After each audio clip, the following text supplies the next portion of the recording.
आज भी हमारे समाज में कुछ लोग ऐसे हैं जो कि पुरानी मान्यताओं को बढ़ावा दे रहे हैं। पुरानी मान्यताओं को आज भी माने हुए हैं, जैसे कि बिल्ली का रास्ता काट जाना, कौवे की काँव-काँव सुनकर के किसी के आने का अनुमान लगाना और नेवले का रास्ता काट जाना, उल्टी चप्पल दिख जाना इत्यादि। तो ये मान्यताएँ जो कि आज हमने मानसिक स्तर पर अपने ऐसे बिठा ली हैं कि ये मान्यताएँ हम गलत साबित करने की कोशिश ही नहीं करते। लेकिन एक बात याद रखिएगा कि समय के साथ-साथ मान्यताओं का बदल जाना भी बहुत ज़रूरी होता है। जब मान्यताएँ कुछ और थीं, तो समय कुछ और था, लेकिन आज समय कुछ और है, तो समय के अनुसार परंपराएँ भी बदल जाती हैं, मान्यताएँ भी बदल जाती हैं। जैसे कि एक एग्ज़ाम्पल देना चाहूँगी आपको कि एक बार एक गाँव में फलों की बहुत कमी होती थी। पेड़-पौधे नहीं थे, इस वजह से फल भी नहीं खाने को मिलते थे लोगों को, लेकिन उस गाँव के लोग दिल के बहुत ही सच्चे और नेक होते थे। जब भगवान जी ने ये चीज़ देखी कि इस गाँव में किसी को फल मिल रहा है, किसी को नहीं मिल रहा है, तो उन्होंने अपने देवदूत को उस गाँव में भेजा और कहा कि इन लोगों से कहो जा कर के कि दिन में एक ही फल खाएँ और जितना हो सके पौधे लगाने की कोशिश करें। देवदूत आता है, गाँव के लोगों से कहता है कि आप एक दिन में एक ही फल खाइए और बाकी का जितना हो सके पौधे लगाइएगा, जिससे कि आने वाले समय में आपको ये समस्या का सामना ना करना पड़े। लोगों ने देवदूत की बात को माना और मानने के बावजूद लोगों ने फल लगाने जो पौधे थे वो लगाने शुरू किए और दिन में एक ही फल खाना शुरू किया। धीरे-धीरे सदियाँ बीत गईं, लोग पौधे लगाने में इतना माहिर हो गए कि बहुत ज़्यादा पौधे लगाने लगे और एक दिन ऐसा आया कि वहाँ का पर्यावरण भी संरक्षित हो गया और इतने पौधे हो गए कि बहुत ज़्यादा फल टनों में उतरने लगे।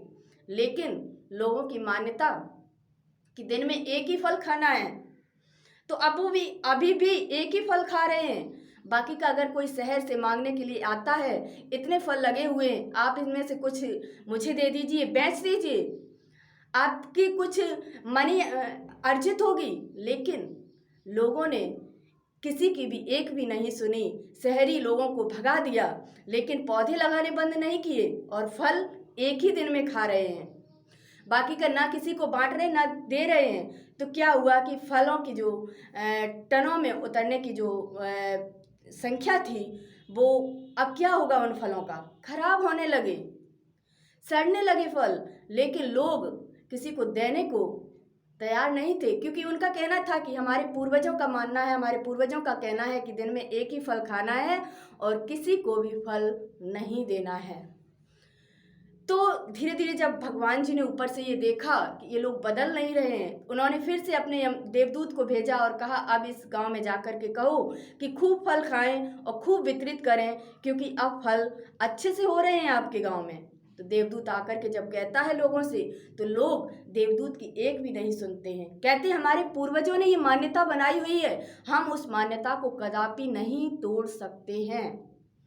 जब ये बात देवदूत सुनता है तो वो काफ़ी समझाने का प्रयास करता है, लेकिन लोग उसको भी भगा देते हैं वहाँ से, यानी कि अपनी परंपरा को बदलने के लिए तैयार नहीं होते हैं।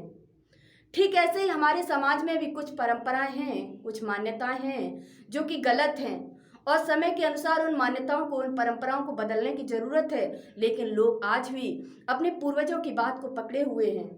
लेकिन आज के लोगों को नहीं पता है ना कि उस वक़्त क्या ऐसी मजबूरी थी, क्या ऐसी स्थिति आई थी जो लोगों ने इस तरह की मान्यताएँ बना रखी थीं। लेकिन आज के समय में हमें पता है कि अब हमें कौन-सी मान्यताओं को मानना चाहिए, क्योंकि समय और स्थिति के अनुसार मान्यताएँ भी बदल जाती हैं, इंसान भी बदल जाता है, तो इंसान की सोच भी बदलनी चाहिए।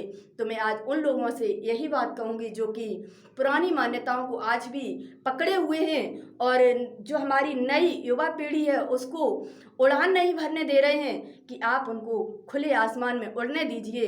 वो समय, वो दिन, वो परिस्थिति और थे जब हमारे पूर्वजों ने कुछ मान्यताएँ बना रखी थी। आज की समय स्थिति और दिन कुछ और हैं, तो आज के अनुसार ही हमें अपनी मान्यताओं को बनाने की ज़रूरत है और अपनी युवा पीढ़ी को कुछ नया करने के लिए, हौसला देने के लिए उन्हें खुले आसमान में छोड़ने की ज़रूरत है। धन्यवाद।